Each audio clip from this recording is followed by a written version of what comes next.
bird. Swift. Oh my God, how beautiful are they? Yeah. I hope we see a hawk today. Oh. A hawk, you said? Yeah. Oh. They make like the piercing sound. Honestly, I have a hard time distinguishing between ravens and crows because they're both big black birds. Yeah, Do they sound about the same? The crows have a higher pitch, and the ravens have like a squawk that really like wah wah wah kind of sound. Yeah. Oh. And they do them in threes like that, rah rah rah, and then the And crows 1, 2, 3? have a higher, and 1 2 3, and 1 2 3 forever. Yeah. Yeah. Hello. Free Palestine. Free Palestine. First thing, yeah, Free Palestine. Let's go.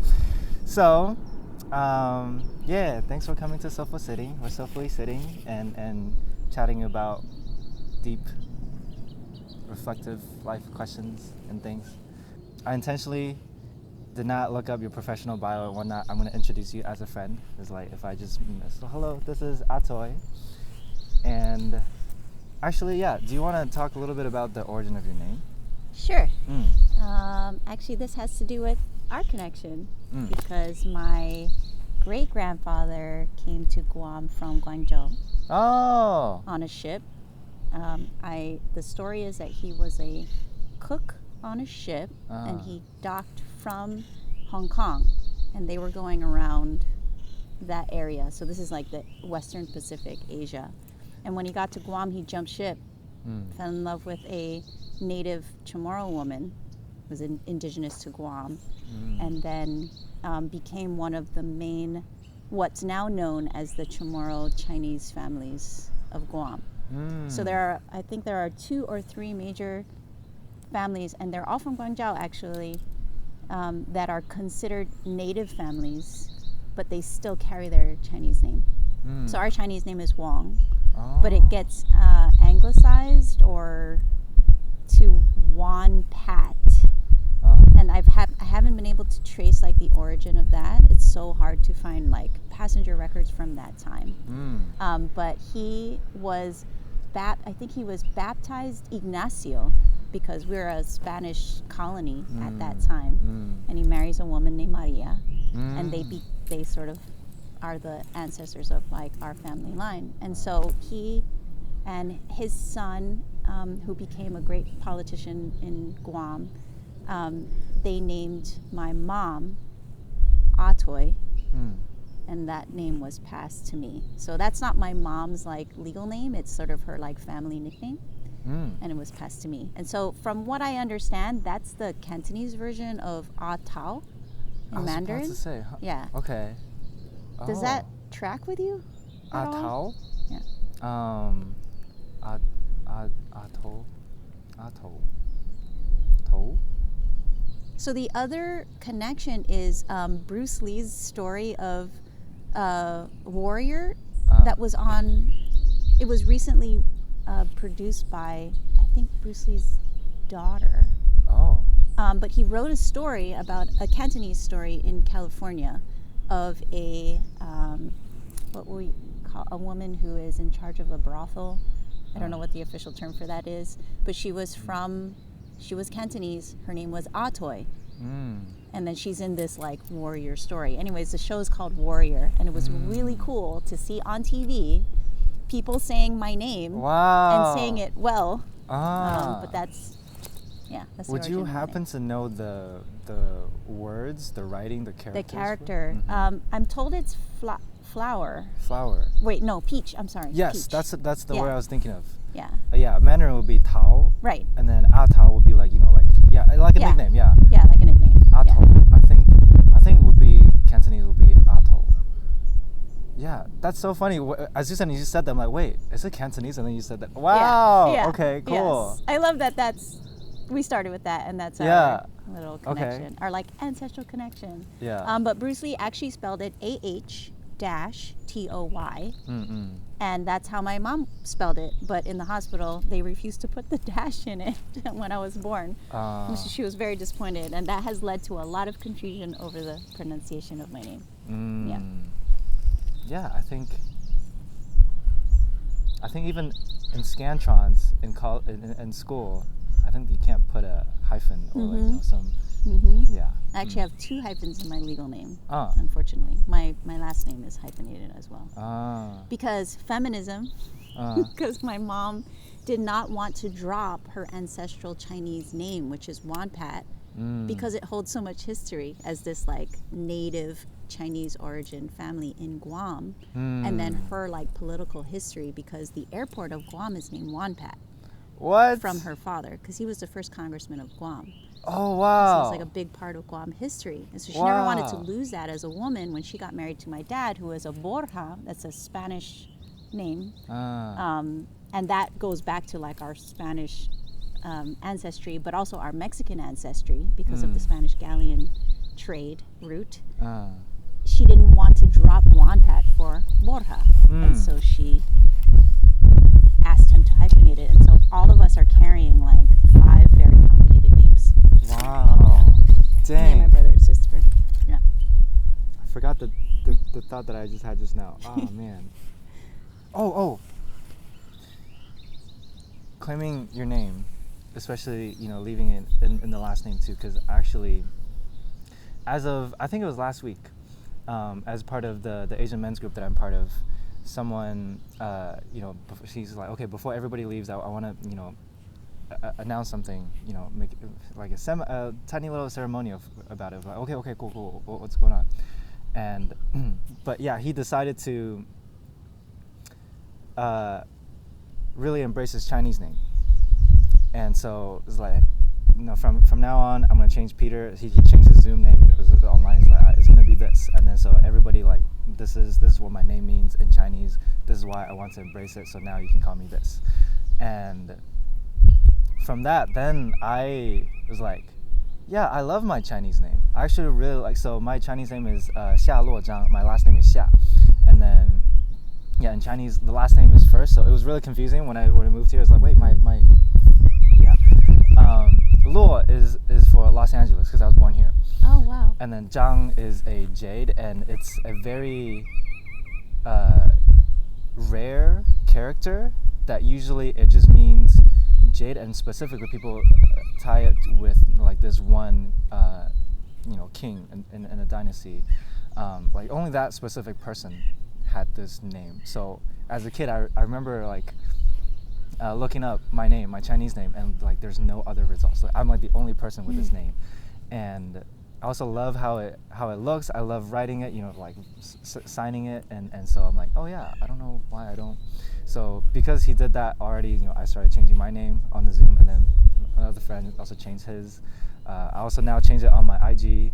Nice. Now I have that name there too, because yeah, like I don't know why I never, you know, was like, oh yes, I love my name, but then yes, I don't really fully embrace it in that way, even in this in like the American context especially. Yes, but there's really powerful reasons why we don't do that, or why we don't think of doing that. You know, we're living in a very like a culture that really tells us, without us realizing it, how to be, how to present ourselves. And so we're always trying to find a way to assimilate for our own benefit, really, but it harms I think the way we think about ourselves and our own like idea of authenticity. It also disconnects us from our ancestors. And so I've been on a journey, a long journey, to think about what it means to reclaim all of those names. And my stage name is Ahtoy Juliana, which those are my first 2 names. So those are the names that my mother gave me,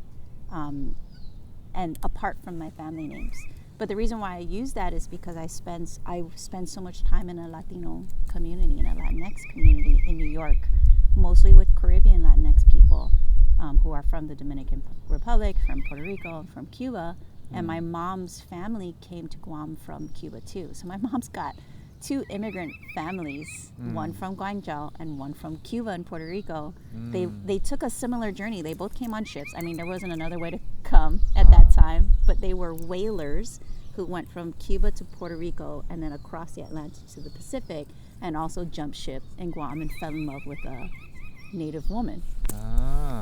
So that side of the family is the part, that heritage is the one that I've been a part of and discovering over the last like 27 years. And so I use Juliana as like my connection to Latinos because it's a Spanish name. My other last name, Borja, is also a Spanish name too. But things were getting really complicated at that point in the beginning of my career. They're like, people are like, what do I call you and how do I say this? Like, let's just drop most of them and keep like the two that make sense. And for me, I know who I am, but wow, what a complicated story to start with. So what is your full name? My full name is Ahtoy Juliana Juanpat Borja. And if I say that with a Chamorro accent, it's Borja, the last name, instead of Borja in Spanish. Yeah. How do you spell that? Borja. Oh. Yeah. Wow. Yeah. What a start. Yeah. Yeah. We're also, I think native people, indigenous people in Guam are trying to shed our connection to our Spaniard ancestors because that's colonization, and a lot of that was a result of sexual violence. So there were, Spanish soldiers and conquistadors who raped our great grandmothers, and that's how we end up with this name. And so to carry that is really painful. And I think that was one of the first names that I wanted to rid myself of while still trying to figure out how to honor my father's family, and my father's family is really Chamorro. And so we've all considered going back to our native names, and I've investigated what our indigenous names were. And me and my brother and sister have really tried to like embrace that and understand that history, but they are carried by our mothers because our culture is matrilineal. And so that culture gets passed on through the maternal line. But once Guam becomes a Spanish colony, we are forced into a patriarchy and a patrilineal system where all of that heritage is lost and replaced by Spaniard paternal heritage, if you can call it that. Heritage. Yeah, it's a very, very painful struggle. Yeah. Dang. Yeah, thanks for exploring that. Yeah, thanks for asking. It it's not similar anyway, but in terms of naming, my dad has also told me and my sister about like from my dad's dad, because that's a patriarchal lineage. Like that's usually where we say that's our home in Chinese culture. So like even though I have never been into that city, like technically like where am I from? I'm from there. And there that's like they have the I don't know what to call it in English, but essentially like a piece of paper that writes down from us and our ancestors. It's like a 4-line poem of what our names should be by generation. Yes. So each word in the poem is like one generation. And so my grandpa's generation, all of them are Shu, so his name is Xia Shu Zhang, and so they're in the middle. And then the next one is Ji, so my dad is Xia Ji Kang. Technically for me and my sister, it would be Chang. Oh, sorry, it would be Shi. But because we were born here, and then like I think mostly because of our American identity and whatnot, like, and then just in general moving more modern, I guess, away from it. So like my parents were like, oh, that's okay, we can move away. So I have Law for Los Angeles, and it was really cool that so my grandpa passed away last year, and because of that, like a lot of the people from that original village, they came through. It was like, oh, we didn't know we have these like long distance cousins and whatnot. And so even my dad, so they went with them to our hometown, and he's like, yeah, it's really cool there. you meet other relatives and whatnot, you know immediately what generation they are just by their name. By the name. Because Yeah. they have that word in there. It's like, wow. Yeah. So my sister actually just came back. So she went back for like 2-3 weeks, and she also went to the hometown for the first time last month. And I might go at the end of this year. Yeah. Anyway, so the name, so much Very in there. important. So much in there. Yeah. Yeah. Not just, never just a name. Yeah. Yeah. Versus here, just hi, I'm Kevin. Mm-hmm. Yeah. My name is Jackson because my dad's name is Jack. I'm his son, so I'm Jackson. So I was neat. literally born a pun by his choice, you know, and I like it. Yeah. So in Chinese, my name is like the only one in the world. In English, I'm a pun. So Nice. I like both. Yeah. Back to my intro for you. So I met you at Abdel's club classroom, and Abdel currently teaches at Claremont College, and so they really want to bridge their hustle curriculum with the community. So they host an event at the beginning and at the end of the semester, and sometimes bring in like community guests such as Ahtoy, and so that's where we met. And then it's oh yeah, I was wearing this shirt the first time. I was like, you know, all Abdel says like, that's Ahtoy, she's from New York. I'm like, oh cool, oh, hey New York. Hey. This is the one time I went to New York. And then that's all I knew, and so we just danced and so on.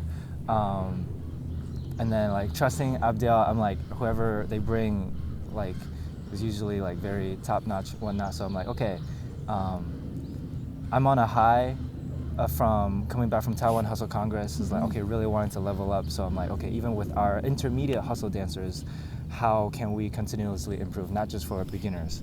And so started thinking about like who we can take privates from or like host workshops from. And it's like, oh yeah, I think someone mentions like, you know, Ahtoy's in town. You know, like we don't always get all these resources. Well, it is LA. I guess we do get a lot of resources a lot of times. So I wanted to take advantage of that too. So I was like, oh yeah, you know, we can talk to Ahtoy about it. And then I start to learn more about like what is it that you do, and then how much history that you know, and then all that kind of stuff. And especially from actually taking your class, I love the way that you taught it, because the way that you infuse stories and historical context into the whole class, it just felt really enriching. It's you know, what I learned from usually classes or curriculum, there's teaching or there's instruction, there's education, and then there's enrichment. And enrichment is really like above and beyond and adding, and so that you get the full understanding of the culture. And so like so many things that, you know, you point out, even with this, and you're saying like, oh, the styling, people think this comes from ballet. You're like, no, this came from the gay men. And then I don't know if you know, but IJ, who was also in the class at the same time, he does Vogue, he does Old Way specifically too, and whacking. And so after that, I was asking him, oh yeah, is this from, and he's like, yeah, that's from Old Way. I'm like, oh, and then suddenly that just clicked in terms of even other styling, in terms of shaping the faces. I'm like, yes. Yeah, and just from that little, it's like, okay, you know, as soon as somebody articulates it, then you start to draw other connections. But otherwise, it's like, okay, and then you can style like this, you can style like this, and, you know, it's enriching. Yeah. So all to say, like, yeah, in general, I'm just really excited to learn more about hustle history specifically, but and especially recent from the Latin dance community and also from the hustle community, hearing much more about like the sexual harassment, you know, in the scene, and even for me, like trying to learn how to. Abdel mentioned like you even have like bystander training and whatnot. I'm like, that's not even a thing that I knew existed. You know, again, just like as soon as somebody articulates, that's a great. I didn't know options like that exist. And so, anyway, also say, like, wealth of knowledge and experience, so I'm really excited to chat. Yeah. Thank you, and thanks for inviting me. I'm really grateful to be making this connection with you, and I feel like there's so many ways that we can share information, and your work really is so closely connected to what we're doing also. And so there's so many ways that we can contribute, I think, to each other's lives in the way that we're trying to build community and protect community. To me, dance is, I think when you're doing a dance that is a community dance, you're doing a dance that is what I would call a heritage dance, especially partner dances, social dances. What we're doing is embodying a history. We're carrying a history in our bodies. And when we do that, it's almost like a conjuring of the people that came before us. We're doing all these movements. We might not know where they come from up here, but we're holding them. And so even though most people don't teach history in a social dance class, maybe they don't know it, I still believe that it's important to recognize how special it is that they are carrying that history in their bodies and they're sharing it, bringing it forward. I think now I consider it my responsibility because I've gathered a lot of this information from the first generation of Latin hustle dancers that I should then bring an awareness to other people, which is why I try to weave those stories into the movement so that we can have a more conscious way of connecting those things intellectually and into our bodies. So it's such an important activity for me. Yeah. I think with any other dance too, that's like it just makes you much more passionate, have more love for the dance as well too. Yes. Especially for many of the street dances, they do come from like, the fact that they exist is testament to that this is what was necessary for people to earn hope and build community, and that's what created sustainable, mental health and whatnot.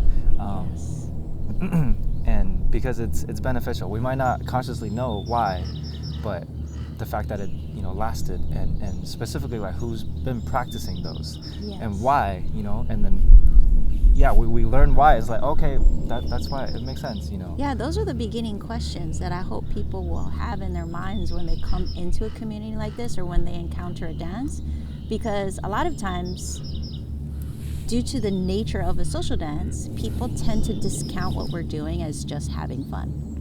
And that's fundamentally true. We are having fun, but we're having fun for a reason. Like, why are we seeking this particular kind of enjoyment or pleasure or connection, right? Even in naming it, it goes deeper really fast. Yeah. We're not just going to a club and like having a good time. Yeah. We need it for a reason, for so many reasons, like you mentioned, our mental health, our well-being. And then all you have to do is go back a couple more questions and you find out that the dance is born in an oppressive context. People have a deep need to survive, and they do it through this practice. For me, it was a little bit easier to understand because I started as a salsera. So my first profession is in salsa. And salsa, it suffers a similar misconception that we're all just having fun and we're doing this stereotypical Latino thing. That part really hurts. And there's a lot of name recognition in the United States and around the world for salsa. But it comes with a whole bunch of misconceptions about Latino culture. But a lot of New Yorkers know that salsa specifically was forged in New York through immense oppression and suffering. And that's different from mambo. Like, mambo is born in Cuba and it's brought to New York as a specific form. But through all of these oppressive government policies and social situations for people living in poverty, living in with drugs, incarceration that is specifically targeted Black and brown people, that salsa as a specific revolutionary form is born. And when you understand that, it's not that hard to go one step further. The Latin hustle generation is only a little bit younger than those people that developed salsa as a form of resistance. Yeah. Because I hear so much of, hustle kind of evolved from salsa. I guess kind of funny element also that it kind of was born from there because it wanted to, especially from the salsa women, wanted to get further away. So then hustle is like much more away from harassment, that kind of thing. Is that true? So from a technical perspective, let's try to imagine like what people are doing at that time. So let's put ourselves in the early 70s, like the late 60s and early 70s. So in the late 60s, people are not dancing in partners at all. And a lot of African American social dancing is not in partners, right? So all of the dances that you can think of from that time, and that goes with the African American music of that time, they're like solo, grooving style dances. The partnering is really a colonial, I don't want to say artifact, but it is because of colonization and the way that each of these populations of people that were brought to the Caribbean specifically through slavery, the way that they interact and the way that they interpret the dance practices of their colonizers is one of the main contributors to how we hold each other in partner dance. That's why a lot of Afro-Latino dances are in partners, because of colonization, because of the dances that existed around that time. Some of it comes from mockery, like the enslaved communities mocking their enslavers. Some of it is interpreting, and some of it is mimicking. But the way we see it now is such a, it's so much bigger than that. It's so much more complex and profound than that. It really is it's something that is owned by the Afro-Latino communities that made it. So I don't like to say that, it's a fusion of European dance. People always say this, salsa is a fusion of European, indigenous, and black dancing. And that allows the listener to assume that those three parts are equal contributions, and they are not. There's maybe a way that Afro-Latino people are interpreting the way you hold each other as partners, but everything else is from them. Everything else is developed from them. That's important to recognize. So let's imagine we're in the late 60s, people are not dancing in partners, but Latino communities are still dancing salsa. They're doing other types of dances as well in partners, but sort of at home and in their own communities, at parties, family gatherings. In the clubs, they're starting to dance, they're starting to play disco. And so we've got this specific beat and rate, beats per minute, right? The stories that I hear are people are in the clubs early on dancing salsa, and then the music changes at like 8 o'clock, 9 o'clock to disco. And so they're trying to transition into a new kind of music while still holding on to each other. That's one story. The second story, and I don't mean story as if it's not a fact. That's really important. As in my work in archiving, we have to decolonize the way we value history. So usually history is only important if it's been written down and published by an institution, and that's usually an institution that is upheld by white supremacy. We're trying to help people understand the value of people's stories, oral histories. So when I say story, what I mean is oral histories from the first generation of Latin hustle dancers. So the second story that I've been told is that the one that you mentioned, that is part of your work with men who have been involved in gangs, that the gangs that Latinos were in, like that was taking men away from this social space because they were out fighting. And that one way that they resolved those conflicts is by going into this dance space and doing Latin hustle. The third story is centered around women, that because men were out of this space, women were interacting with each other, and they wanted a way to connect in a more, I would say, in a more sophisticated way to this music. Instead of just kind of grooving side by side or in front of each other, they would take each other's hands and they would sort of do something that was salsa-esque to that music. And I believe that first connection is what gave rise to steps like the wheel, where you're just exchanging sides while holding two hands in open position. But that is attributed to women, which I find really cool, because it's like the other side of the queer story. Like, gender is really mixed up at this time. People are sort of redefining how people should act according to their gender and how they present. And so on the one side, we have gay rights, we have trans men and women, but mostly trans women who are contributing to this dance. And then we have maybe straight women who are Latina, and they're using their community experiences, their embodied experiences, to create a new dance. So the sexual, avoiding sexualized contact is not something that I've heard, but it sounds plausible for sure. And actually today I would like to share that salseras, so women who dance salsa, often say the same thing, that part of the reason why they dance salsa as opposed to other kinds of partner dance is because there's a set of expectations around how we are going to physically interact. And we're comfortable with that distance, that physical distance. We use hands, we use closed hold, which is part of the back and one hand, for those of us that don't know. But we're not doing like pressing our bodies against each other. We're not doing like a lot of for example, some people, in some dances, there's a position where the follow, who's usually a woman, is in front, and the lead, who's usually a man, is in back. And you could call it, in a very sterile way, shadow position, but it's a position that is very uncomfortable for a lot of women. There are other dances that rely on that connection. For example, kizomba, sensual bachata, which is not the original bachata from the Dominican Republic. It's not danced that way. And so salsa people, because we coexist with all these other dance styles, a lot of women who dance salsa prefer to stay within salsa because we know that it's not expected to be in those close contact positions. So it sounds plausible to me that would be a reason why Latin hustles like that.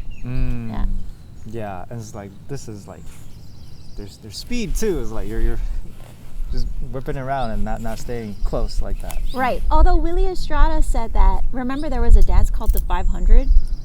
I remember him mentioning. Yeah, and it's basically grinding. It's like that generation's version of grinding. And that he said that their parents were like really against that kind of interacting, and they wanted them to have what they thought was like a more respectful distance. So yeah, because he said like they were just teenage boys, just wanting to dance with girls, and then where their grandparents were watching or something. I don't know why. This is what I remember. Like the grandparents that they were watching, and then like it's like when the light turns on, it's like, hey, I know, right? but I don't remember if that's. They used to have these what they called red light parties, where they were house parties basically, but that a lot of people were invited to, and this is where it all goes down. But there was a red light outside that signified like this is the secret entrance to the party, and it was in those basement spaces that young people were like I'm gonna say developing their dance, but they're really interacting, right? They're interacting. They're doing the 500, and from what I hear, when Latin hustle becomes more sophisticated, it really becomes this kind of social currency.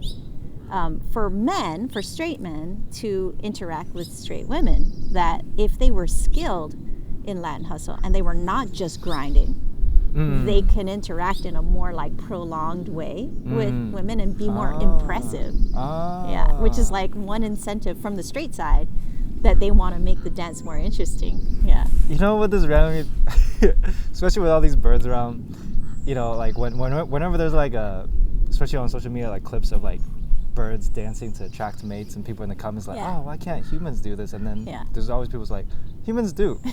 Humans definitely do this. Attract mates by dancing and then bettering their dances and work on their skills, and yes, exactly. And Abdiel hear this a lot. So we're doing oral histories with we're calling them the first two generations of Latin hustle dancers, and the first generation of Latinos are almost all Puerto Rican. And they're almost all straight, to be honest. And then there's like a younger generation. They're like maybe 3 years after. Their time is like 3 or 4 years after. And we have a lot more members who are LGBTQ plus. And the difference in their stories is really stark, because the straight dancers are all about, especially the men, they're like, oh, they remember the exact moves. When I figured out this move, or when I copied this move from so-and-so, that's when I started getting phone numbers, or that's when this like beautiful woman finally said yes to dancing with me, right? And then for the LGBTQ plus community, they're like, their stories are so much more about like breaking rules and like putting themselves in spaces where they don't belong, and like doing movements that were like really liberating, that asserted their like right to exist. So they have different motives for doing what they're doing. But it's so interesting how when you put those two incentives together, you get this like amazing dance that we love today. Yeah. Wow. Yeah, and Abdel mentioned also like that's also when like, because of course in terms of that time period, like it wasn't even safe, and it definitely was not part of like in those clubs. That's when even straight men started to dance with men, Yes. too. And I think that's out of like seeing like how amazing of a follower or a dancer that they are, and then just wanting to like, I guess that's probably after that, then it becomes, you know, recognizing like that's a dope dancer, and then really wanting to experience that then. Yes. Yeah, that's really beautiful how like that kind of came together like that. I actually think this is something that you would appreciate a lot, given your work in helping men sort of overcome like the harms of patriarchy. One thing that really touched me in talking to this first and second generation, and I'm not going to share names for now. I need to find a way to like really honor them while making sure to protect their stories and their specific permissions for their stories. But so I'm going to share the story without the name of the person, but if you recognize yourself, shout out to you. But this person who is straight, who identifies as straight, said really specifically that being allowed to be in the role of a follow helped them experience this beauty that they recognized as femininity. And that there is something to really enjoy about what the world thinks of as only what women are allowed to experience. Yes. And it makes you wonder, like, why are those things gendered? When they are fundamentally human, being allowed to let go of control, being allowed to like experience like the improvisation of a partner. Like my personal experience of following, especially the first few years of dancing Latin Hustle, I didn't know, I might have shared this with you, I didn't know that I was dancing Latin Hustle because I came to New York in the late 90s when Latin Hustle and salsa are being danced in the same spaces still. And so if you went out to a nightclub to dance salsa, they would still play a hustle and people would dance hustle. And so I didn't know the difference between the two because I was just following. But I would later ask my friends, what's that dance that I did that was like salsa, but that made me feel like a princess? And that was Latin Hustle. And when I asked people, they're like, oh, definitely Latin Hustle. That was definitely Latin Hustle. And I was like, but what does that mean, feeling like a princess? I felt like I was gliding. I felt like I was Sleeping Beauty in the last scene where they're going around and around, and her dress is... in the Disney movie, her dress is turning pink and blue and pink and blue. I've thought of that. You know, that's like every little girl's dream, to be like floating around in space and to feel beautiful and cared for. But why shouldn't everyone feel like that if they want to? So this particular narrator who was sharing their story, they recognized that as femininity or some sort of feminine role, and that there was a beauty in that. Yeah. And they would seek that experience over and over again. I remember some friends and I had this specific conversation because like that's when I started following much more.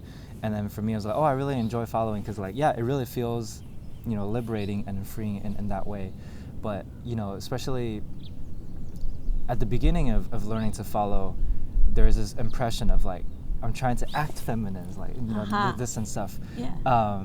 Almost like I'm trying to perform femininity. And someone said this, like, no. Oh, IJ was specifically calling. I was like, I don't think y'all look feminine when you follow. And then I was like, like, did he just call us all out? But also it was like, yeah, when I watch footage of myself, it's like, it doesn't look feminine. It felt feminine. It was like, it felt really playful in all that way. And then like another friend, Jen, actually pointed out that like it's probably more with the gender expectations of the roles, because like the lead is like, you know, clarity, foundation. You want to be, you know, protect, you know, and then those are generally associated with like a masculine role. And then whereas like being playful, being free, being like like this, then that's associated with fem. So it's not like that. It's more that the societal, we usually see it in the feminine, and we sign that with fem. So in that way, it's like, yeah, he's like, yeah, you don't look feminine. So now, since then I was like, especially when I went to New York Hustle Congress, I was like really watching the men, especially a lot of the dope gay men followers were there. So I was like, how do they follow that is not that is masculine, or that we can perceive as masculine? Because a friend, Lucy from Seattle, she also pointed out that like even for whacking, and a lot of these dances created by gay men, a lot of she wouldn't describe them as feminine.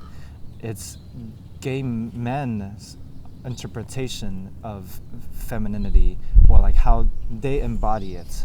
Some of it probably did come from, like you said, mockery of like, this is how you don't want me to be, so this is how I will be. And then so there is a form of like performing femininity in that, but also mostly it is just like embracing what freedom feels like. Maybe that's what follows, embracing what freedom feels like. Yes. And then you become a princess because you're just free to do whatever. Free to do whatever, right? The only people who are free to do whatever are wealthy princesses. Yeah, because author Liz Plank, she wrote about how like femininity, like masculinity is something that other men can take it away. It's like you can be like the most macho man, but if you put on like a pink little tutu, suddenly some men removed. Suddenly it's like, oh, that's guy something. It can be emancipated. Whereas femininity, like if a woman dressed like a man's suit, suddenly, oh, that actually looks pretty cool, and in that way. But that's not something that other women, other people can take away. But for men, masculinity, that card, renew your man card, right? That's a lot of like the NRA's talk point of getting people to buy more guns is like, so you have to keep proving your masculinity. Yeah, it's different. It's different between men and women. And one lesson that I learned, because I think Abdiel and I share that today, it's really important to think about gender and sexuality more on a spectrum, and to create a lot of space for people to choose how they want to be seen, how they present themselves, right? How they want to identify. That's sort of what we're working toward, I think, as a generation and as a culture. But back then, there was still this binary that Abdiel and I, at first, we were very disappointed to hear about, because we're both, I'm queer, we're both queer, Abdiel is non-binary, and so we're both trying, I have been trying to not reject femininity, but like find more space to be less typically feminine, especially in salsa. Salsa is a very cis-het world, extremely, to me, very oppressive in terms of gender and sexuality. You have to be straight, and in an extreme way, like hyper feminine, hyper masculine. And then also what comes with that for women is this hypersexuality that is associated with femininity that has caused a lot of harm. I think it's one of the major reasons why there is sexual misconduct in salsa, in these machista communities. It's very extreme. If you look just next door to another partner dance, like the way swing is today, and there's a lot of things that go into it, but just to make a simple comparison, it's not as gendered, it's not as cis-het, and so those harms are different in that community. That's all I'm going to say about that for now. Okay, so then me and Abdiel are a little dismayed upon hearing from the first generation that they performed extreme versions of gender. So for example, when they were switching roles, or when they were trying to, because they tried to compete as like two genders, but they would perform the roles. So for example, they would say, if you were gonna follow, then you better be sexy. Like one of our narrators said, like if I was following, they're presented as male, but LGBTQ plus, and then they said, if I was following, you bet I was gonna take your man. Meaning I was so hyper feminine in that role. But if you lead, then you better be powerful, you better be macho, like you better come with like an extreme version of your role. And so we were sort of disappointed until we realized, like, the lesson is that there's so many different things that people want out of this practice, and we're allowed. There's a value in being very feminine, there's a value in being very masculine, but it shouldn't be the reason why, oh my god, hummingbird, It just stopped right in front of us over the camera. Look. Oh, so tiny. It shouldn't be the reason why we harm each other. I don't think it's unreasonable to draw the line there, right? Let people express themselves how they want. Yeah. Oh man, it's so funny. We haven't even gotten to questions. I know, no questions too. Yeah. We keep talking about this forever. I want to do 3 casual questions and then 3 existential questions and then end with a final question that I ask everybody. So until I get physical cards, I'm just gonna like have it scroll like this, and then you can just whenever you want, lay your finger on one of them, and that would be your question. Let me load up. Am I doing it randomly? Yes. And then also this is I want to make this very chill, casual. So like if you're like I don't feel like answering that, that's fine. Or if you like you want me to answer it first before you answer it, that's totally cool too. So yeah, you can look or not look because it's gonna be random anyway. Okay, so what do you think is one of my favorite dance experiences? Interesting. First question is not about you. What do I think is one of your favorite dance experiences?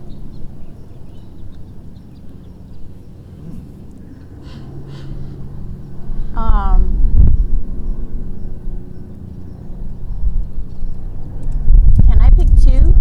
Oh, sure. Okay, so I think just in our limited interaction, I think I'm going to say in the world of experiencing something new and unexpected. So from the follow side, like experiencing a move that you have never done before, but being able to execute it because it's been well led. Yeah. And then from the other side, remember when we were sharing like new moves from history? Yeah. And you were like trying to figure out how it works. It was kind of like a new creative experience too. Yeah. Wow, those are really great. And I was thinking because I feel like we've only been in. Originally, I thought it was just 2, Club Abdel and then your class. But then also I forgot, because you came to my session too, and then, so that's 3. Yeah. Those are really on point. When you said that, the first one, immediately I thought of Smitty. I didn't know him. First time dancing with him in New York. A New York hustle. Damn. They gotta pay you. I think they should pay you at this Lori. point. Yeah. Yeah, he led me into was like dancing, and then suddenly I was like, oh! I was like, dip and frozen. It's like perfectly still and whatnot. It's like, how did I get here? That kind of How did I get here? And then, wow, really on point. Okay. Next one. If, dang, this is about it's me all again. about you, I'm just turning this Jackson. about you. If you were to teach a master class, what do you think would be the theme of your class? A master class.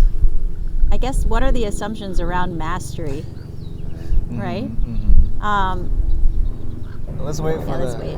helicopter anyway. Oh, 2 crows over there. Chilling. This is just, thank you for this experience. I feel so enriched by being able to see like birds. Birds are really important to my people because we have a lot of indigenous birds, but because of colonization, they have almost all of them have become endangered or extinct. And so in my lifetime, they have been painstakingly rehabilitated. And they've just recently come back to Guam, these bird populations. Oh. And it still makes me feel like crying talking about it, but it's kind of a renaissance for us, a cultural renaissance. When we see them, they affirm to us that we come from a long line of people and that we know who we are and that we're still here, like resisting colonization. So this is just so beautiful to see these birds, like very nice experience. Okay, so mastery. To me, I would always share history with people who are engaged in Latin Hustle. And one of my requirements for participating in a Latin Hustle class now, ladybug. There's a tiny ladybug just in the sunlight. It's auspicious, which I feel like is a deeply Chinese concept. Okay. I require that people be willing to engage with the history and culture of the dance, and that it cannot be taught as only a movement practice. Because it being regarded as just a movement practice, and I'm even making it sound great by using the term movement practice, it being regarded as just a thing, a nightclub dance, has allowed it to be exploited, appropriated, taken apart, renamed, redefined, and almost lost. That's what I believe. And even though I believe that it's important for everyone to have access to the dance, I think in this stage of what I think is a revitalization of this culture and heritage, I think we have to require that people be willing to engage with the history and culture in order to get access to the movement. So I think that's a big priority for me right now. Yeah, and I feel like that really applies to most, if not all, dance forms and art in general. Yes. Yeah. One thing that I learned from the Lindy Hop community, because Lindy Hop was at a point of endangerment and extinction. It's over 100 years old, and now it's being returned to African American communities.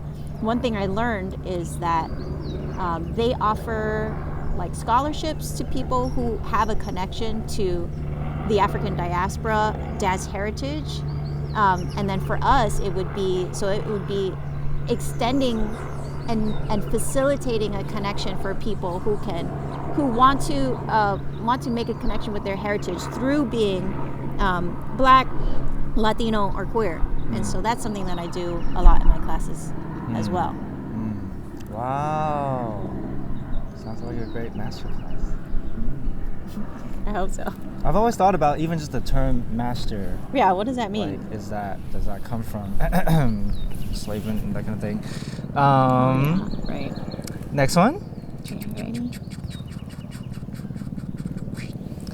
What is one foundation move or concept of your dance form that you feel you could train more? Okay. This is a big point of contention in Latin hustle. Oh. It's the way that follows do the and one. I'm sure you've heard that there's a current way, and I'm putting that in air quotes because it is a very specific community that endorses this way, where in the and I'm going to do this with my hands, the right leg goes slightly behind the left, and the left foot on the one goes forward. It progresses forward. And some people call this a coaster step, which has its origins in West Coast swing. There's a long, complicated history to that particular move. Suffice it to say that it's not a move that is original to swing or to the origins of swing like Lindy Hop. It's sort of a made-up concept. It gets put into Latin hustle because I think there's a lot of Latin hustle gets taken out of Latino hands very early on. And so it goes into white communities. It goes into the ballroom industry, which is primarily white and elite. And so this step is sort of a product of that, this close together and progressive one. According to the first generation, Latinos who were dancing that did it more like salsa, where the and is distinctly behind the standing leg, and the one is more or less in place. It can be a little bit forward or progressive, but it's more or less in that area, so that it looks more like a back break from salsa. So these two ways of stepping cause different effects in the body, and also different ways of interacting with your partner, because you can imagine that if a follow goes and forward, that it means if the lead doesn't move in that direction, that you're out of their frame. But it could also mean that the lead is pushing you so that you have to move forward on one. So it's interactive. Whereas if you did your and one like this, by one you're still in that same place that you were on three. Mm-hmm. So when you got there on 3, you stay there all the way till 1, and then you progress on 2. Mm-hmm. So it creates a lot of different effects. In the body, the back break kind of causes more hip movement, especially if you soften your knees, more like salsa. It's more, not staccato, but it's articulate with percussion. Whereas if you close and move forward, there's more of a progressive moving. You can still move your right hip, but you might, for example, straighten your legs, or you might even flex your left foot, which is a ballroom technique. So this is a big fight that people are having about what's the proper way. And I personally have a very fraught relationship with this, because my teacher, who was Billy Fajardo, even though I learned in the clubs, my formal teacher is Billy Fajardo, who is one of the originals, and he is one of the only people who was from that time and danced and was involved in shaping the industry throughout his career and has never stopped, still to this day. So he's kind of a very interesting figure in that regard. And when I started working with him, he still did not teach me Latin hustle. And I didn't know, I was sort of really yearning for instruction. I wanted to know how I was supposed to do it. But he took me around the world to co-teach Latin hustle. And I was like, I don't think I know what I'm doing. And he stopped me and said, look, I'm doing this on purpose. I want you to live inside of your body and your experiences as a salsera, because that's what we did. You're at a point in your life and your dance journey where you're at the same place we were, where you have a lifetime of salsa experience from your family, from your community, from your career, and then you transition into Latin hustle. I want you to do it in the way that feels right in your body, given all of that, without me telling you how it's currently done or how even I think it should be done. So I ended up with this sort of soft knee back break technique because it's from salsa. But there are some people in the community who have really criticized me for doing it that way, and it has hurt me. And so I'm still in a process of owning it, if that's what I want to do, and doing it with pride, and sort of looking to the predecessors to see did anyone dance it the way I'm doing it, and how can I feel more confident and assured that this is an okay way to dance it. It's still a struggle. Okay way. Yeah. Man. Yeah. I feel good actually thank you for giving me the opportunity to talk about that. There's only a few people who will care about this particular topic. But if you are the one who has criticized me in the past, you hurt my feelings. What are you going to say? What do you say when you hurt someone's feelings? Yeah, right. What are you going to say? And then also for the people who really encourage me to just be myself and that's the way it feels right. Thank you also, for that support. I'm still in a process of figuring out what my way is, and maybe there isn't a way. Maybe it's just, maybe we should create room for people to do it their own way. Maybe it's about freedom. Especially about the role of a follow-up. Yes. Whatever whatever allows the connection between the partners, I guess. Yes. I have another story that sort of counters that, but I'm going to save it. We'll see if it comes up again in our conversation. Want to move into the existential questions? Okay. Yeah? To a different set. Yeah. We're going to move this side. Yeah. I feel like this is more risky. The stakes are higher now. Pew. What? Oh. I think it was moved over here. Is that one? Yeah. What is a dance space that changed you?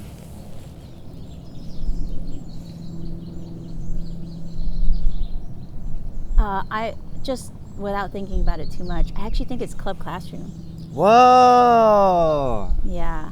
That's Abdel's parties at their shout College. out to Abdel. I have to make another confession. So, you know how Latin hustle is coexisting with other dance cultures like Vogue, whacking, even locking and Campbell lock. Rocking, what Puerto Ricans were doing at that time, the early forms of breaking. So, and none of those things are partner dances. That's important to note. When I got to Club Classroom, I realized a lot about myself that I hadn't been forced to think about before. And it's because I felt like I got transported into another time, another space, because of how Abdiel has been teaching our students about what was going on at that time. So it's like it got reproduced. I walked into the space just to give people a primer. Like, we're trying to create like a pedagogy that is more authentic to the time, the context of Latin Hustle. So it means that we have to transform the space into one that is conducive to our cultural practice. It can't be a ballet studio with bars and mirrors. It can't be a marley floor, for example. So we roll up the floor, we cover the mirrors, we disguise the bars, we try to decorate the space to like make people feel like happy in the space. And then we have Abby's Closet, which is a wardrobe of fun like items, accessories, clothing that has been contributed by community members over many years. And everyone is allowed to take a piece from the closet or several and dress themselves however they like. So I saw people really experimenting with how they wanted to present in the space, and then they engaged movement-wise in everything from line dancing to Soul Train line to whacking to voguing, and then Latin Hustle. And actually Latin Hustle, because they're a new community, was like the least, it was like it had the lowest skill level as a group, right? Because they're still new, except for you all, the community members. That meant that I didn't get to dance Latin Hustle the whole time. I had to engage in the other forms. I realized immediately that I am so uncomfortable in dancing by myself. I'm a partner dancer. I have always been a partner dancer. Even though I grew up in ballet, I always danced in partners with my family. I've always been drawn to partner dance. That's the primary form that I use to express myself. And it's the way that I am the most skilled also. But there are solo forms of all the things that I do. There's solo salsa dancing, solo mambo. There isn't a solo Latin Hustle, but there's all these companion dances that are solo with Latin Hustle. And I don't feel comfortable in any of them. And so I had to like really sit with that and figure out, how do I exist in this space? What should I learn, and what does it say about me? In a way, I feel like it should be okay that some of us are partner dancers and some of us are not, but at the same time, I want to have like a deeper respect and way of engaging with people with these dance traditions as well.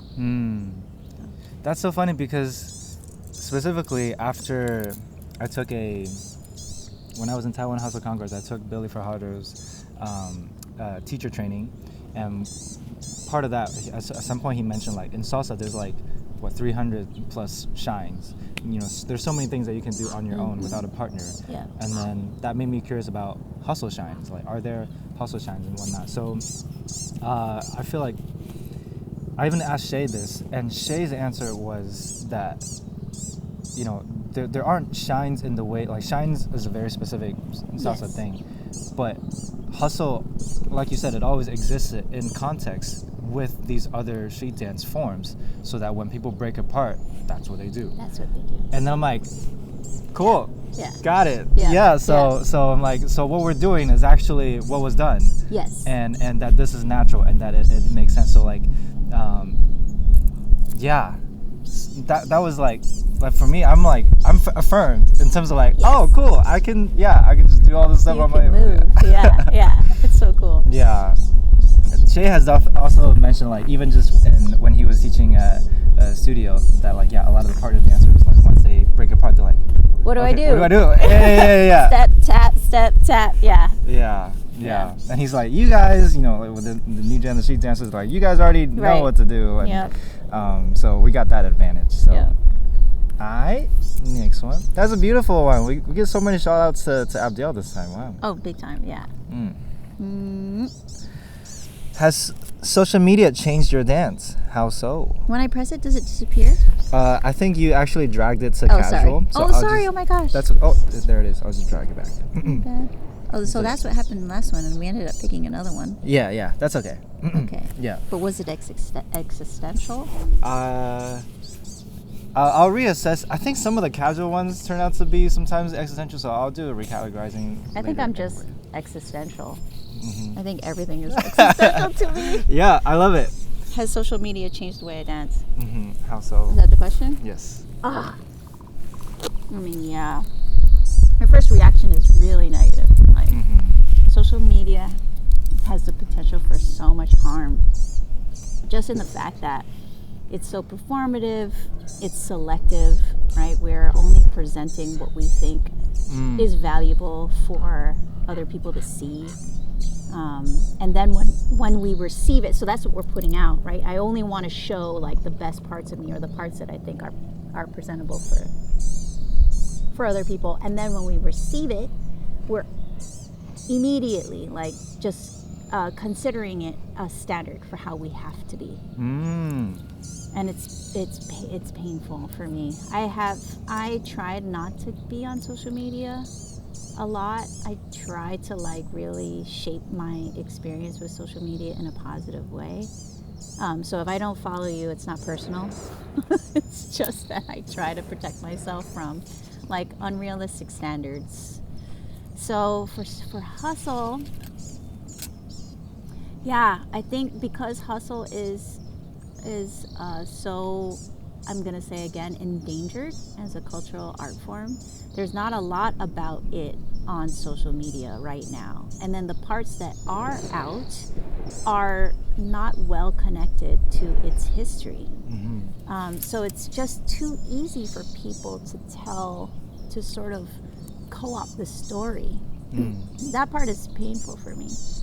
And at the same time, I really struggle to produce my own content around that hustle because I don't want to use it either as a way of like benefiting myself. I don't want to be the only voice in Latin hustle. One thing that I learned about archiving, community archiving, is that it's really important for us to rid ourselves of the assumption that there is only one history, like only one story.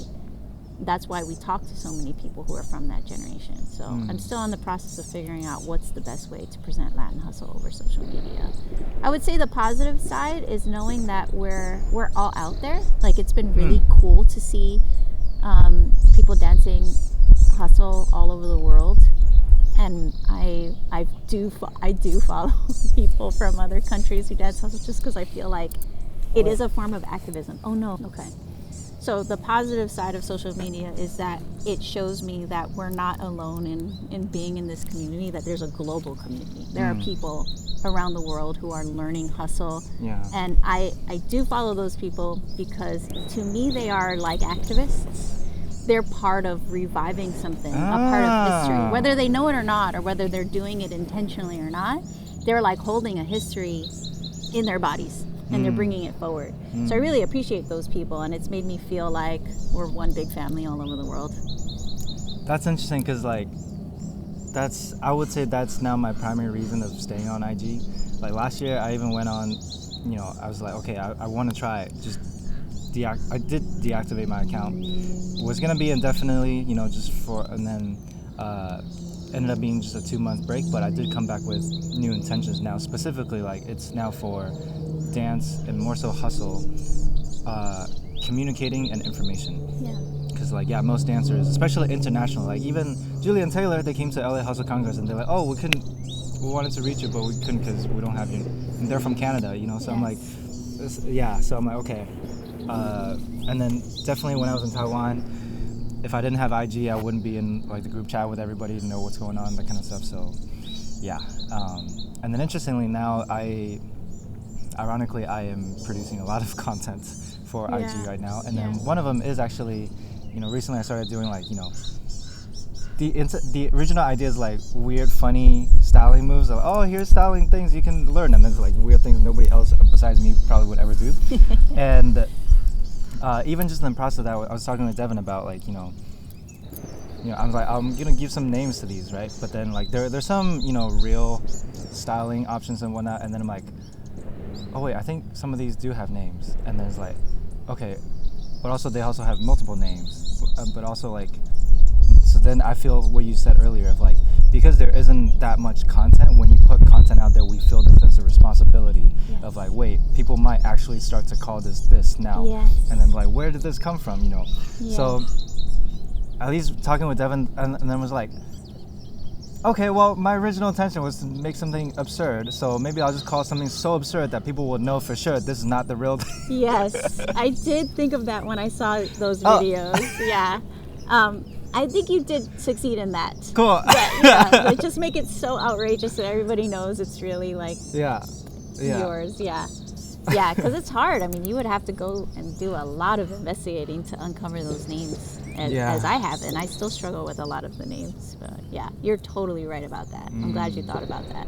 Yeah, Devin was thinking the same too, and that's also, I think, part of like, you know, he also wanted to be careful with any, you know, information to give out too, because the lack of general, especially if it was out there. And then I think I'm also actively wanting to put more stuff now on YouTube, because usually, like, IG is hard to search. So when you're, you know, chilling with friends, you want to watch some videos, you search on YouTube, and then most of it, unless you really know what to search for, usually what comes up is like the very detached from culture kind of videos that come up, especially in terms of tutorials. Yes. So. Oh my gosh. And the ballroom industry is really like deep in that part of the algorithm. And I intentionally do not follow like stuff from the ballroom industry just because it's created so much harm in our dance cultures over history.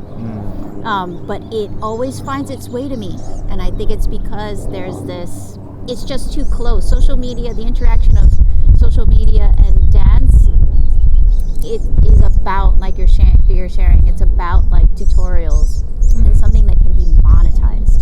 So inevitably, within just a few steps, I'm gonna get ballroom videos, and that's like the last thing that I want. So I think there is a space in social media for education, and like education and culture, but we have to be really clear that we're doing that so that people can find this.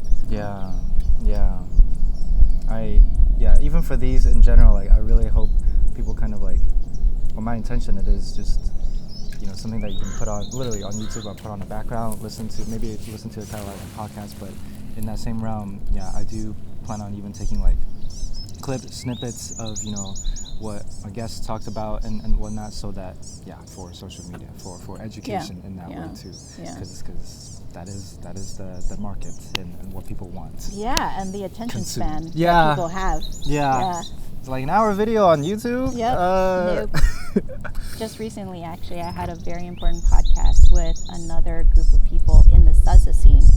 It's called This Scene of Ours. And the reason why they invited me on the podcast, even though there's lots of things that we could talk about, was to specifically talk about sexual misconduct in the salsa scene.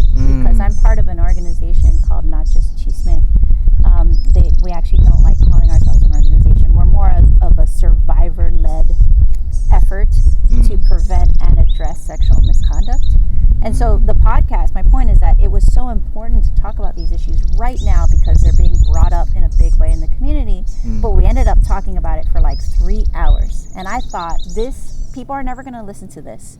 And the message is so important, but are they going to sit through the entire 3 hours? Because there's no way to find to skip through it and find the messages about sexual misconduct. So that just was released like a couple days ago, and I'm still waiting to see if people are willing to engage in that way, or do they want to consume, short snippets, social media style.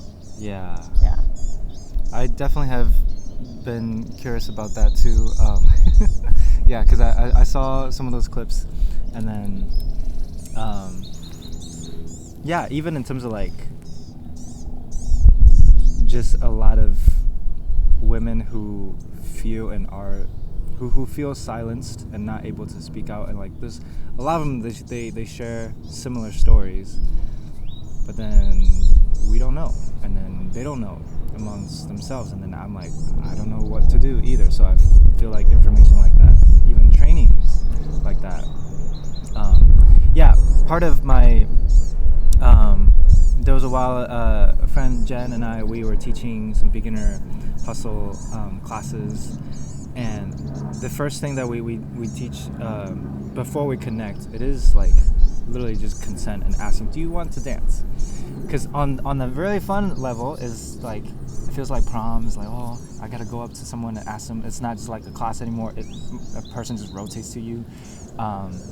So that's scary. So that's nerve-wracking. So not even just around harassment and whatnot, like the act of asking and then like taking a no and all that kind of stuff is just not practiced. And for me, like going from solo dance to partner dance, that is something I'm just thrown in there. And then it's like, oh, you know, I ask one person, they're like, okay, and then I sit there, you know, the rest of the night, and or like, you know, I go to a social, and anyway, so, and then I think about how much helicopters come in here, and how they just like enter your thoughts and your conversation. Intrusive thoughts. Defund the intrusive thought. Okay. Oh no, what about my real thoughts? Wait. Oh yeah, the fact that there isn't generally a culture to teach this, especially in beginner spaces. Yes. Of like the fact that you can say no. You can stop a dance in the middle of a dance. You don't have to wait till the end of the song if you start to not like the dance anymore. Like that's something I definitely had to go through. And it was like, okay, well, I'm just gonna stay with them until the end. Like, why is this song so long? You know, like a lot of this like general social etiquette is just not taught. And yeah, and of course for me, like I'm like the partner dance, especially Latin dance, I'm like, it's just so big, it's got to be taught somewhere. And then I never experienced it, and that's just my personal limited experience in like salsa bachata classes and whatnot, but I did in like West Coast swing and fusion dance spaces. Because for me, it's like, oh, those, I mean, they're much younger, led by younger people. Even in the bathrooms, they have even like a whole like tab, you know, document that says, you know, ways to say no, or like, you know, whatever. All these, I'm like, dang. Yes. Resources like this do exist. Yes. Like in those 3-hour podcasts or whatnot.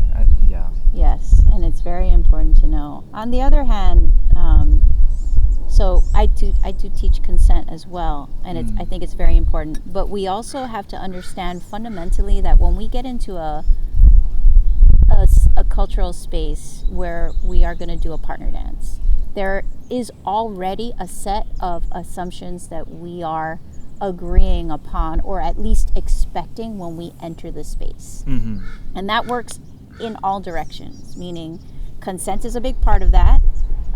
But also we want people to know that they're all going to be treated with dignity and respect.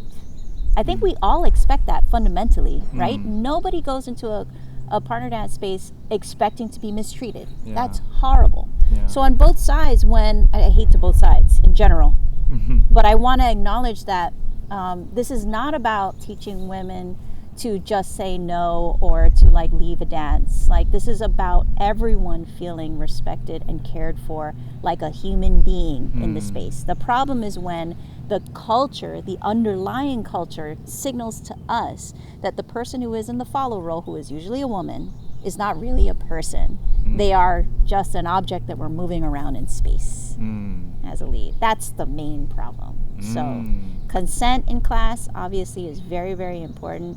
But beyond that, it's inclusivity. And that's why I think Latin Hustle is so different in these spaces, because even though it is in a machista Latino culture, it sort of arises there, it also arose in a context of LGBTQ plus rights. So fundamentally, the spaces are inclusive. It means that we're not seeing people adhere to just one way of being. We know that you can be however you want, and that in itself supports consent. It supports respect, dignity, care. You can't make assumptions about people, and once you can't make assumptions about people, you have to work a little bit harder to know who you're interacting with. Even though it's awkward, like prom, where you're like, would you like to dance with me? We have to learn how to make that effort. That's what human beings deserve. Like, we can't allow ourselves to fall into an easy way to do the thing that we want to do. Like, for example, in New York, and I think in other places, some people are trying to create inclusive spaces, and they're trying to allow for people to choose different roles that are not expected for their gender presentation. So they're doing these like wristbands. Like, if I wear a green wristband, it means I lead. If I wear a red one, it means I follow. If I wear this, then it means I do all the things.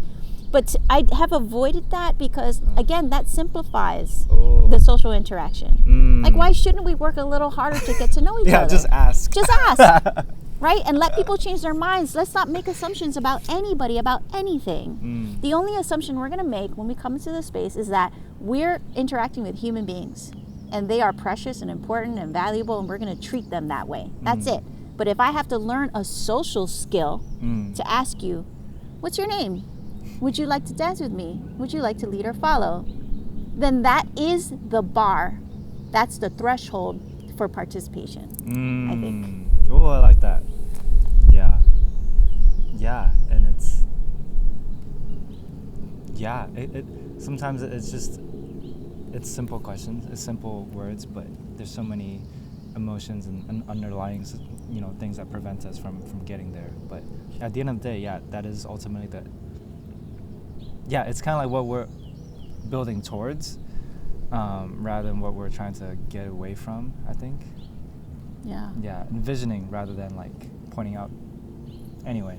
Yeah, no, I like that. Yeah. I like that direction. Yeah. Because most of us are not out to hurt people. Mm-hmm. Most people. Mm-hmm. But we take this kind of punitive approach to making our spaces safer because the situation is so urgent. But I like what you're saying, that we also have to acknowledge like the positive side. Like, we should acknowledge that it's really scary to social dance. It's scary to interact with somebody else. The possibility of rejection is scary. And then rejection of itself, when it happens, is hurtful. And it could make or break like somebody's dance experience. So given that, we want people to feel good. We want to treat each other with kindness. And we definitely have to like act urgently to make sure that people don't get hurt. Yeah, because even for the men, I think a lot of times it's hard to sympathize with men a lot of times, especially in a lot of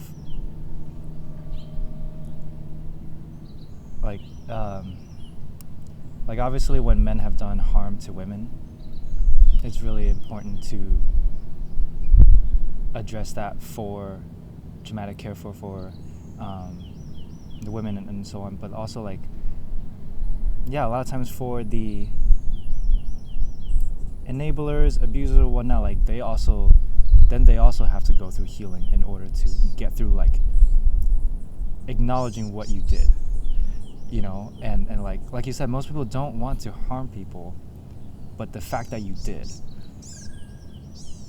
and for to prevent even getting to that place of harming and then having to deal with the accountability of that I have harmed, like that benefits everybody. Yes. Yeah, so it does. It really is, if all it takes is like working up to social skills. Right. In a way where it's like consensual in terms of like, oh yes, that we're okay. Yeah, because like even in the funny videos I make, like I have friends like slap my butt or whatever, but that's just because we have that kind of trust built, that kind of consent built, and then then it really is like the freedom to do whatever. There's much more clarity and sense of safety and even peace of mind when you play. Yes. Yeah. And you can't have freedom without safety. Like, the thing that we're all looking for in this dance is that like freedom, that connection, and you can't have that without safety. Safety is the requirement for all of these things. You're totally right. It's important to acknowledge that the main reason why this happens, this kind of harm happens, is because of a imbalance of power. Right? Harm is not like a something that we all should accept as like an inherent risk of interacting socially. That's not, I don't think we should make that assumption. Yeah. Harm is an imbalance of power. This is something that I always have to remind people, that sexual violence is not about sex. It's about power. And sex is just the vehicle to like exert that power over someone who is less powerful than you.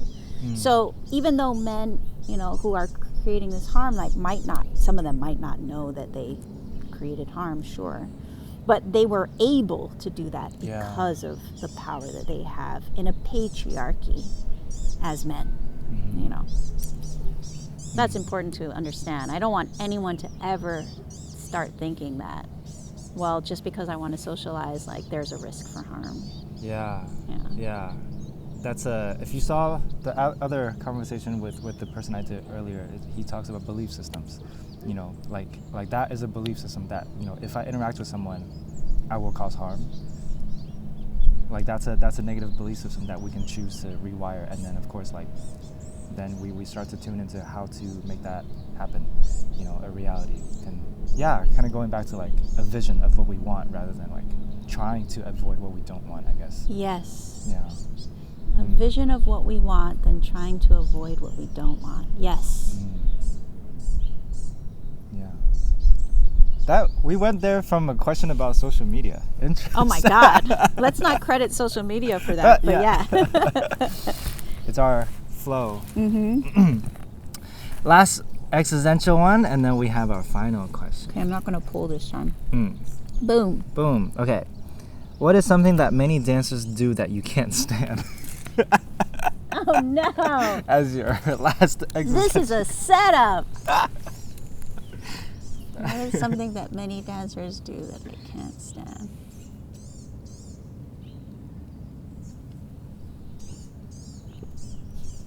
Many dancers do that I can't stand. All these ants coming to get our snacks.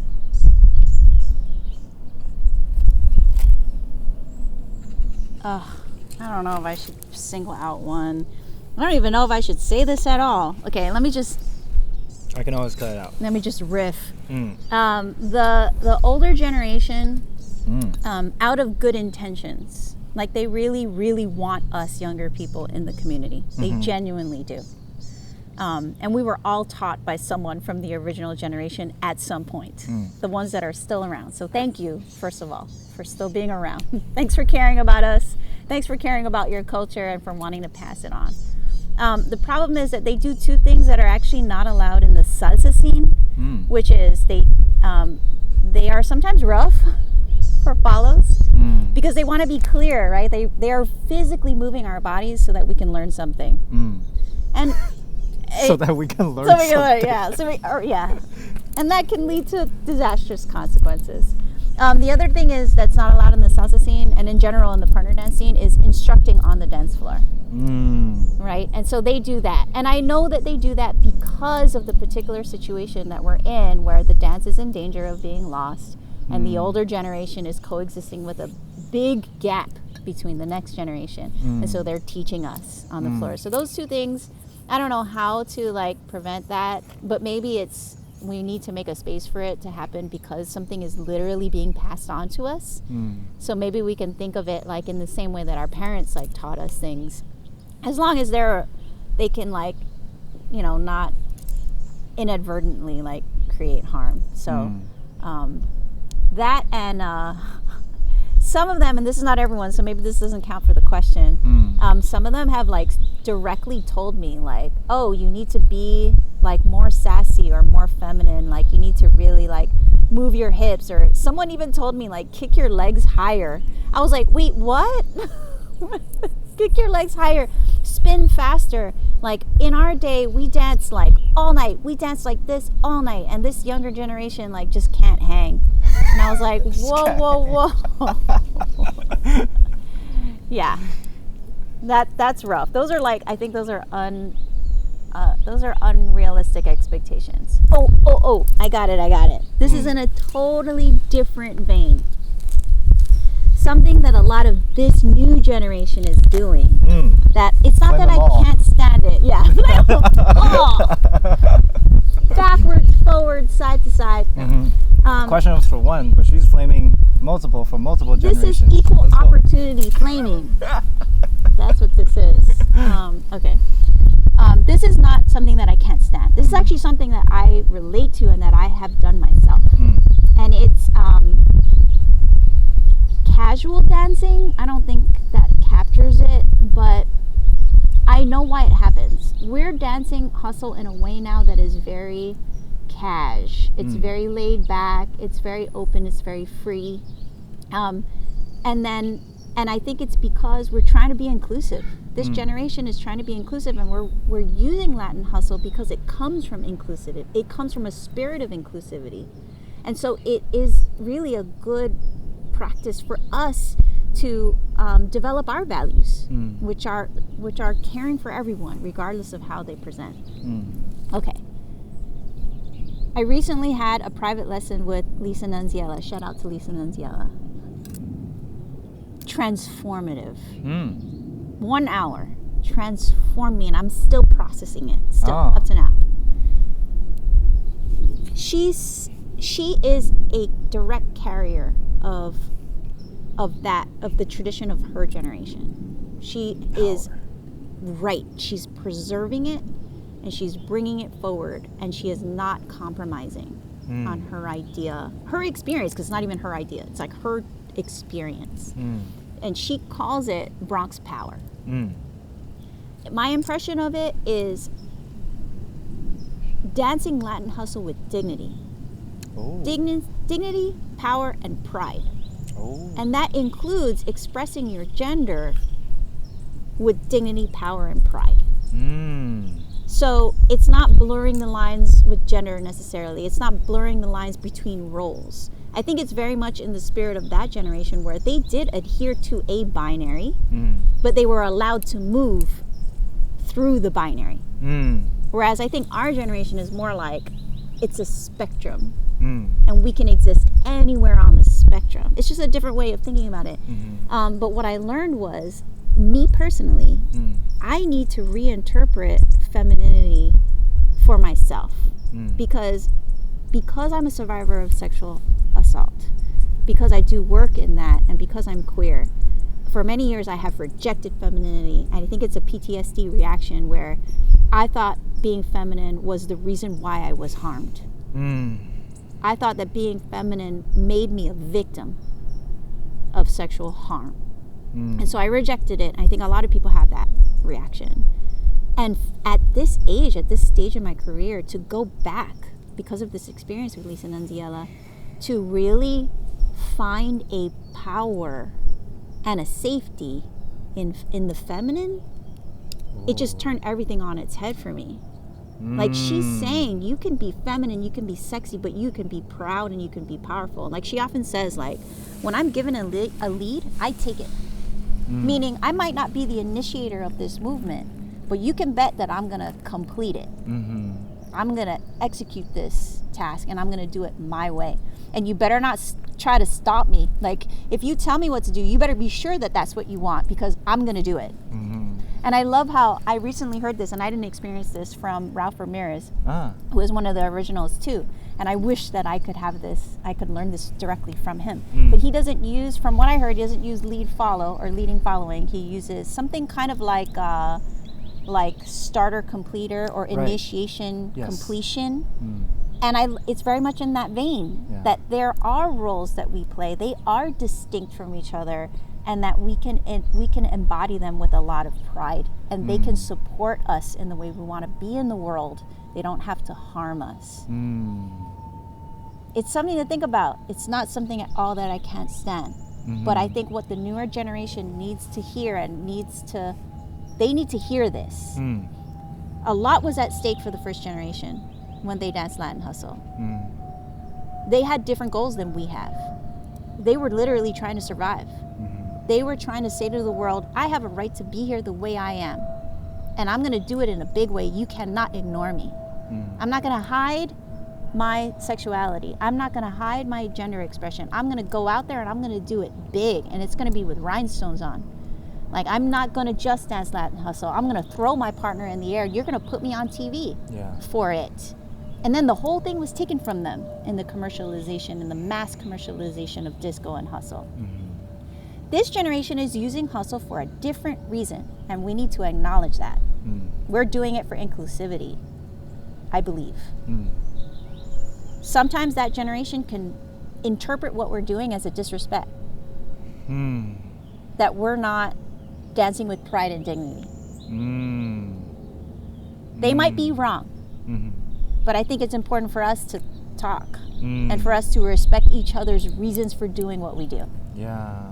I think that's going to be. Yeah. I mean, again, everything applies with all dance forms, just in terms of like, I constantly feel like we need intergenerational conversation.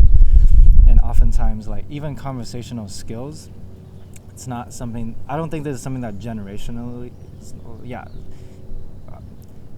but oftentimes it's helpful to have a mediator or even a facilitator to even like, okay, like, is this what you mean when you say this? Is this what you mean? Yeah, so it's beautiful to have that clarity, you know, in even articulating. So that was really beautifully articulated. Yeah, because even it feels different when, because Jen and I, when we have taught beginners for quite a while, last year, or I think 2 years ago, and then oftentimes for beginner, we would start with slower music, and then we're like, okay, you ready for faster music? And we play it, and everyone's like, whoa! And then even me and Joe was like, whoa, this is fast. Can we do it? And then when we do it, it's like, oh yeah, we're gonna do it. And then when we do it to faster music, whether it's disco or not, the energy shifts. Yeah. And then there's also a sense of like, whoa, we can do this, you know, and also to like, whoa, I feel the flow, and I'm impressed that you were able to do that, and I'm impressed that I just did that, and so like the pride naturally comes. So I connect with it in that sense too. Yeah, like sometimes we're like, it's funny at the New York Hustle no, it was New Jersey Hustle Congress. There was one time, there was a panel. Lisa Nunziello was on there, Louis, Lori, and because they know me, like Lori is like, yeah, why is it that the new generation dance slower? And then, you know, I forgot if it gave me a mic or anyway. And then I was like, because we're more depressed. If you think, because I thought about this like during the pandemic from some conversation. If you think about the drugs from different generations, yes, they did cocaine. Yes. It's all about fast. Yes. We're more about yes. So in terms of what our generations need and how we exist, even like even in terms of addiction and desire, like we want to chill. Yeah, we need peace. We're depressed. Yep. Like the world is asking a lot from us. Yeah. The world is capitalism is extracting our value like out of our bodies. We're exhausted and we're not given the same opportunities to like be reassured as community members that our parents, we can't even buy a house. We can't save for retirement. We have no financial security in this country, probably in this world. We have different needs. Yeah. Completely different needs, and they haven't had an opportunity to like dialogue with us and understand that. And we haven't had an opportunity to like really hear what they went through. Like a lot of times they haven't even put it together. Like all the harms that were committed against them and the ways that they tried to survive. Yeah. Like they don't know, and so they aren't able to communicate it to us. Like what Lisa Nunziella, like the way she names it, Bronx Power, it says a lot because it's specifically from the Bronx. What were people going through in the Bronx? The Bronx was burning, literally. People weren't even guaranteed safe housing at that time. If you were black and brown, you were completely disenfranchised. Like the world was out to get you. And the fact that she calls it Bronx Power means that these people were rising up and saying, like, despite you going after me every day of my life, I am going to rise and I am going to shine. And their parents, the mama generation, they would save all their money for that one outfit on a Wednesday night at the Palladium so that they could enter the club like this, straight, beautiful posture, dressed to the nines. And they had that one evening to show that they were on equal footing in society if they could dance. Yeah. It's not that different. Yeah. And they see us when we come with our like joggers and sneakers and t-shirts. They're like, what is this disrespect? Yeah, I think who was it that told Julian is like, stop with the white t-shirt, you know. Yeah. I think that also feeds into like just the wanting to be seen, to feel seen, and even in the way of like a lot of the intergenerational kind of like conflict, it is just like, yeah, like the past generation feels their stories are being erased, their culture is being like, it's not feeling seen anymore, and it ultimately it is just, but also because oftentimes it can be so caught up in I'm not feeling seen that they don't see us. Yes. They don't also. Yes. That, again, that's also not an individual. It's like systemically, a lot of older generation, they don't have interactions with younger people. Yes. Which is another cultural systemic thing that's trying to. Yeah, even with Lori, I shared with her a book called "Can't Even: How the Millennials Became the Burned Out Generation," and I. Even just like the first chapter of that book, I read. Wow, I just felt so seen. And so I'm like, okay, if you want to understand, here, read, like, just read the first chapter. And then she's like, yeah, a lot of things made sense, and then it was just so. And of course, like, that is articulated, it's delivered, it's reviewed, it's edited, it's revised, so that it's a published thing. But generally, for us to tell our stories, it's not perfect like that. It's messy. It's messy. Like you said, we don't know until we really talk about it like this. And like, oh, this is what I want to feel, and this is what I want to share. Yeah. That kind of stuff. So. Yeah. You're so right. Maybe we can be intergenerational translators. Yeah, I like. We can try. Yeah. I already have some ideas of like some clips from this that I feel like, that could serve as those. Yeah, I think we feel we're sort of in the middle because we care so much and we are asking questions and we are willing to talk, that we hear like we're really hearing from these two sides. And there's a lot of pressure. It creates a lot of tension in the middle between the generations. Yeah. I was just talking about this with other middle generation friends of another dance form, of how they also want to be protective of us now because they are now. Even the middle generation, they're like, 40s, 50s. And so they know enough where they can now stand up for themselves and not just like succumb to the OGs, whatever they say. And so, and because there was also a lot of threats that the OGs even made to the middle generation in terms of how they tell their stories and all that kind of stuff. So then they're like, now the middle generation wants to protect us in terms of like, now we stand up on our own 2 feet enough that we can protect you if the OGs come after you, that kind of stuff. And ultimately, like, it just comes down to like, sometimes it's as basic as like a new beginner comes, what is hustle? And then, we want to give the context, but then now if the history is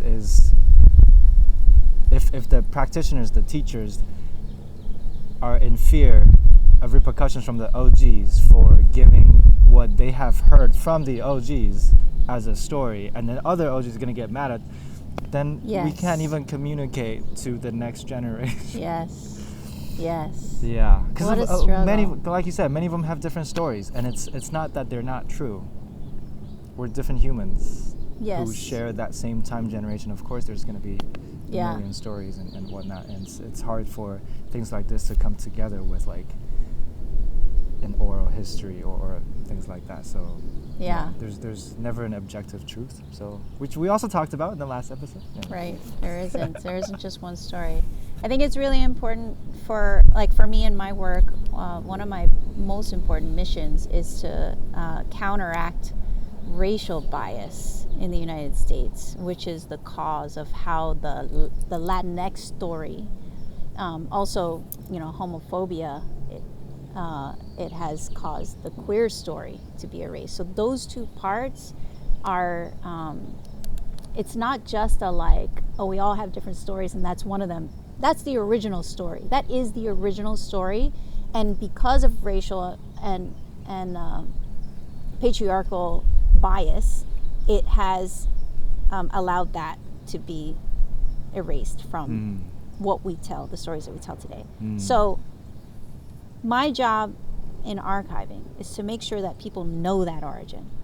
And once we know that origin, and it's protected, there's nothing about it that says that hustle can't be something else to future generations. Or that it isn't something else to even people that came 3-5 years after that first generation. Because there's a distinct difference in how people tell their origin story, or even the origin story of hustle, between two groups that are apart only 3 to 5 years.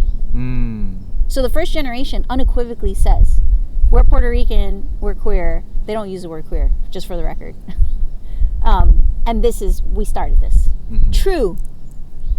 Within 3 years, it's a lot less Puerto Rican. It's actually a little bit more queer. It's a lot less Puerto Rican. And those people are like, I don't think it should be called Latin hustle because I'm not Latino. And there's an assumption of, wait, why do you have to own this just because you're in it? Do all participants have to own a culture just because they're in it? So that part, I have very strong opinions about. But I don't believe in extending that idea further so that it like subsumes all other future stories. I don't think that's right or productive at all. So I agree, like, it's actually giving me a lot of things to think about the middle generation. Like, why do we have to fight? Like, why is it like the middle generation? Actually, I think I am like the middle generation. I'm not like the younger generation. Why do we have to fight like our predecessors? Why do we have to fight our parents? Why does it always have to be like that? You know? Why do we have to fight our parents? Yeah. Yeah, that's the ultimate human experience. Yeah. That, I think, it goes back to, like, you know, that there are healthier options, or there are other options. Yeah. Other ways to be, other ways to interact. How do we envision our relationship with the parent generation and whatnot and so on, and then we can make it happen.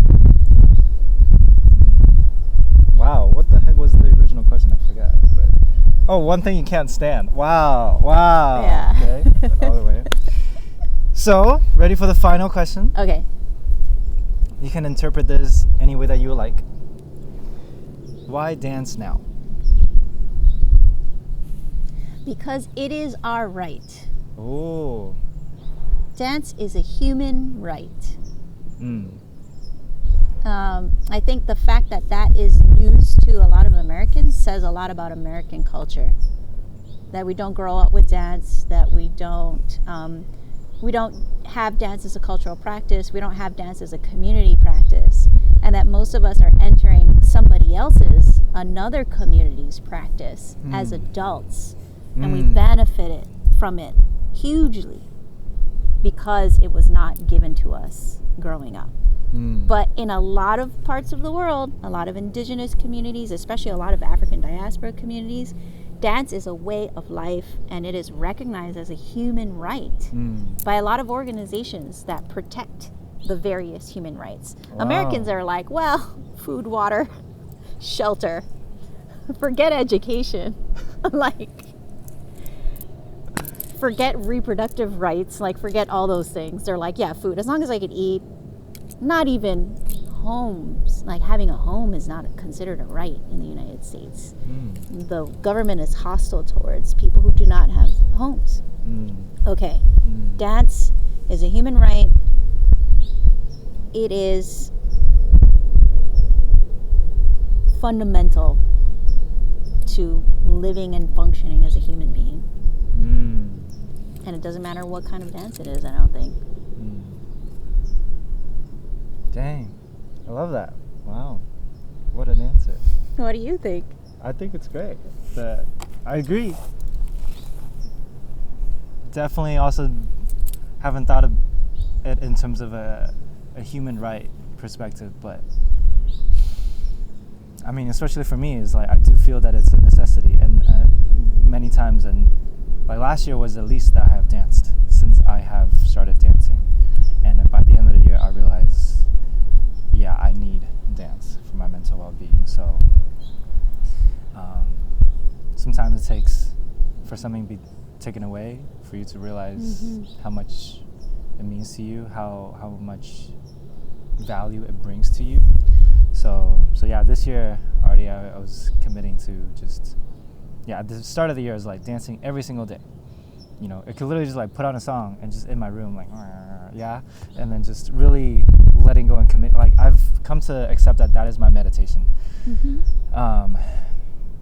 as someone who can't sit still, I don't know if you can tell throughout the whole, I'm like shift, that like, yeah, to even realize meditation comes in many forms, like walking could be a meditation, cleaning could be a meditation. So for me, I'm like really losing myself in the music, in this art, and really like, what is the artist feeling? What am I feeling from all that? And like just, yeah, sometimes it's not a specific dance form, but it's just like, and yeah, in that way I'm like, yeah, I dance because I can. So then that feels like a human right. So yes, these are the only bodies we've been given. Yeah. In this lifetime. Mm-hmm. And I don't know how civilization got so far from each of us living inside of our bodies and understanding what our bodies are telling us as the only way that we interface with the world. So dance, even the name dance, that it's something separate from other movement practices that we have in our lives, it doesn't really make sense. Like we are bodies, we are moving in our environment, we are using our bodies to interact with each other. Why shouldn't we understand better what it feels like to live in here? Yeah. There's so many systems that separate us from our bodies, I've learned. Like sexual trauma separates us from our bodies. Like racial, it does. And then of course our sedentary digital culture separates us from our bodies. And so many things. So really is like even coming home to our body, like especially now, like we can say listen to your body, but for many people, including myself, I would say like 5-6 years ago, I don't know what that means. What do you mean by listen to my body? Like, okay, I'm hungry. That's the extent. But like really walking in somewhere's like, oh, I do not feel comfortable here.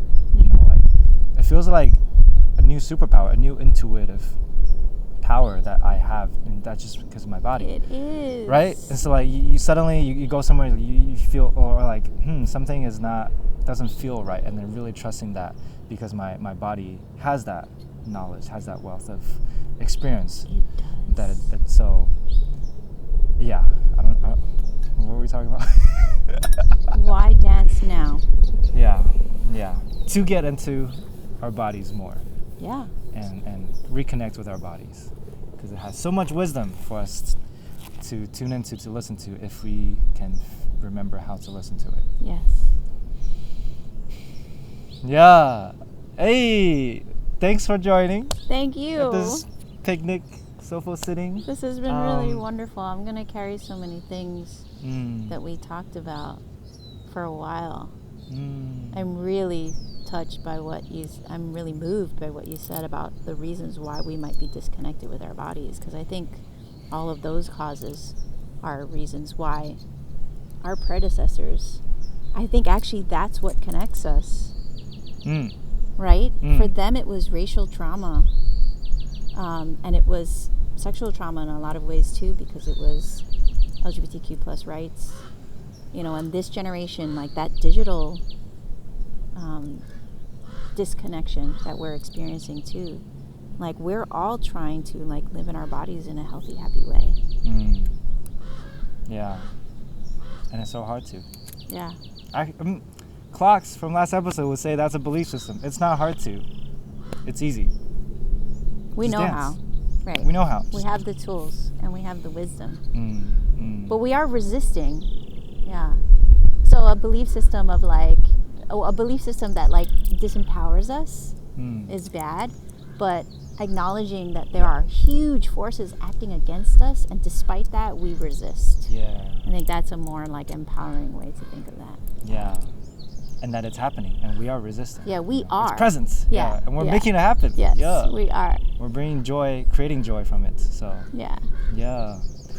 Last things, where can people learn more about you, what you do, find information about you, if you are, receptive of connecting and all that kind of stuff? Yeah, well, social media is not going to represent me ever. It could never. But I can be found on Instagram by my name, Ahtoy Juliana. And then I guess through there you could find my school and organization, Bila Society, where we do a lot of this archiving and community work, as well as teach the dances Salsa and Latin Hustle. And then my work with ADL is through Dance is Life, a communitarian organization that is reclaiming and revitalizing spaces in New York City for these very same communities that gave rise to these beautiful practices that we're talking about. I think that's it. Yeah. I would love to hear from you. Connect. We want intergenerational conversations. Yes. So it doesn't matter what age you are, even if you're 3. You should be now on YouTube if you're... Right, you should not be on kids YouTube. Yeah. There's like a whole kids YouTube world. Yeah. Although there's a kid, Ryan, who like just opens toys in like every video. I don't think that's a great way for kids to spend their time on the internet. See how people open toys? Like unboxing videos? Unboxing videos. He gets so many toys. And so all the kids that I know that are allowed to get on YouTube are just like, I want to watch. Oh. I don't know what his name is, but interesting. Yeah. Well, hopefully you're not that kid watching, I don't know. No judgment, I guess. Yeah. I think we can acknowledge the harms of capitalism. Yes. That's a good note to end on. Free Palestine. Hey. Thank you so much. Yo.